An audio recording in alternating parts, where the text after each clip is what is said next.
Hi, I am Harshita. आज हम बात करने जा रहे हैं कि उत्तर प्रदेश में रियल एस्टेट सेक्टर में आप कैसे सफल हो। जो भी बिल्डर्स और जो भी रियल एस्टेट कंपनीज काम कर रही हैं उत्तर प्रदेश में,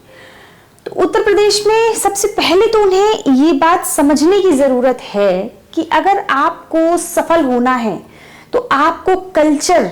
बॉम्बे के जैसा या दिल्ली के जैसा या दुबई के जैसा या आप जहां भी आप सोचते हैं कि आपको वैसा कल्चर अपनाना पड़ेगा, तो ये आपकी बहुत बड़ी गलती साबित हो सकती है। क्योंकि जो उत्तर प्रदेश की जनता है वो जनता बहुत ही इमोशनल जनता है। इमोशनल तो पूरे भारत देश की जनता है, लेकिन जो उत्तर प्रदेश में मेरा सर्वे रहा है और आपको उत्तर प्रदेश में सफल होना है तो यहाँ के लोग बहुत ही कमिटेड और बहुत ही ज्यादा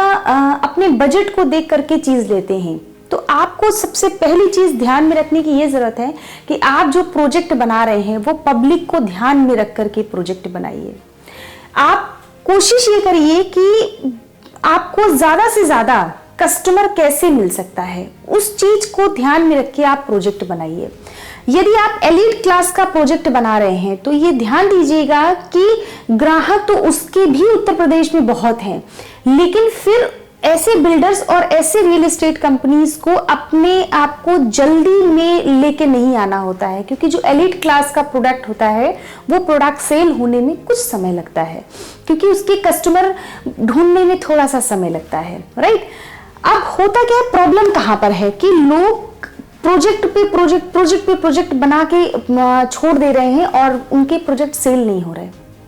देन वो कई बार ऐसा कर रहे हैं, जो बिल्डर्स यहाँ पे काम कर रहे हैं पूरे यूपी में, चाहे वाराणसी में काम कर रहे हो, चाहे इलाहाबाद में काम कर रहे हो, लखनऊ में काम कर रहे हो, गोरखपुर में काम कर रहे हो, आगरा में काम कर रहे हो, नोएडा में काम कर रहे हो, वो कोशिश ये करते हैं कि उन्होंने एक प्रोजेक्ट का पैसा जो उठाया वो पैसा पूरा उस प्रोजेक्ट को कंप्लीट ना करने के बजाय उसमें से पैसा उठा के किसी और प्रोजेक्ट में लगा दिया और कस्टमर से अपने समय से किया हुआ वादा नहीं पूरा कर पाए। ये बात ध्यान रखिएगा कि यहाँ पे थोड़ी रिश्तेदारी चलती है। उत्तर प्रदेश में थोड़ी सी रिश्तेदारी टाइप की सेल्स है। मींस कि अगर कोई चीज हमने लिया तो वो हम अपने रिलेटिव को बताएंगे और हमारा रिलेटिव किसी और को बताएगा। कहने का मतलब है माउथ टू माउथ कन्विंसिंग की चीज रियल एस्टेट है उत्तर प्रदेश में। अब क्या होता है कि जब आप अपना प्रोजेक्ट बहुत सही समय पर डिलीवर नहीं कर पाते हैं या आप ऐसी कोई नेगेटिविटी का साथ देते हैं, तो वो क्या होता है, माउथ टू माउथ आपकी नेगेटिविटी इतनी ज्यादा फैल जाती है कि आप कहीं ना कहीं वो भी एक आपके फेल होने का कारण बनता है। मेरे कहने का मतलब ये है कि आप जो भी करें, जो भी चीज बनाए, वो पब्लिक को टारगेट करते हो और अपने कमिटमेंट पे खरे उतरने के लिए आप चीजों को करें। क्योंकि यूपी का जो क्राउड है, यूपी की जो जनता है, वो जनता आप पे 100% ट्रस्ट करती है। पूरे भारत देश में सबसे बड़ा राज्य उत्तर प्रदेश राज्य है, जहां पे लोग अपने आप को स्टैब्लिश करने के लिए किसी बिजनेस को डालते हैं कि यहां से हम बहुत तेजी से स्टैब्लिश हो जाएंगे। मींस यहाँ के लोग ट्रस्ट बहुत जल्दी करते हैं, लोग बहुत इमोशन से कनेक्ट होते हैं, और जैसे ही आप उनके इमोशन के साथ थोड़ा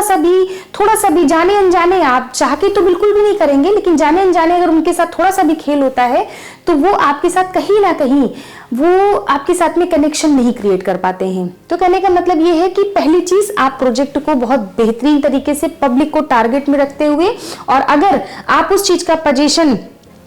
आप मान लेते हैं कि आपने कोई प्रोजेक्ट 2021 में बनाना शुरू किया और आपने पोजीशन का टाइम 2025 में दिया है, तो आप कस्टमर को वो पोजीशन का टाइम 2027 दीजिए और उन्हें कोशिश करिए 26 में डिलीवर कर दीजिए, लेकिन 25 कह करके 30 तक मत पहुंचाइए। नहीं तो एक बार कंपनी की साख और कंपनी का विश्वास मार्केट में टूट जाता है तो फिर कोई मतलब नहीं बनता। और एक बात ध्यान रखिएगा कि उत्तर प्रदेश के लोग पूरे वर्ल्ड में फैले हुए लोग हैं। आप पूरी तरह से, अगर आप उत्तर प्रदेश में सक्सेस होते हैं तो पूरे वर्ल्ड में आप अपनी मार्केटिंग को बेहतरीन करते हैं। आप अगर उत्तर प्रदेश के लोगों को जाए तो आप बॉम्बे में बहुत ढेर सारे लोगों को पाएंगे, पूरे महाराष्ट्र में उत्तर प्रदेश के बहुत सारे लोग हैं, दिल्ली में बहुत ढेर सारे लोग हैं, पंजाब में बहुत ढेर सारे लोग हैं,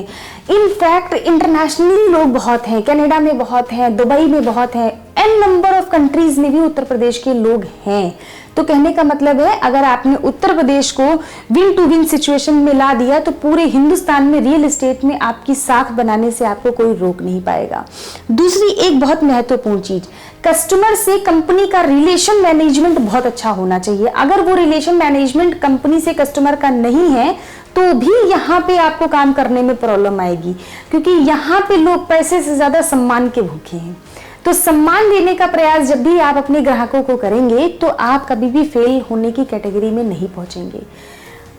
ये बातें बहुत गहरी आपको लगे या ना लगे वो मेरा पॉइंट नहीं है। मेरा पॉइंट था कि आपको मैं ट्रुथ बताऊं कि रियल एस्टेट में उत्तर प्रदेश में कैसे सफल होना है।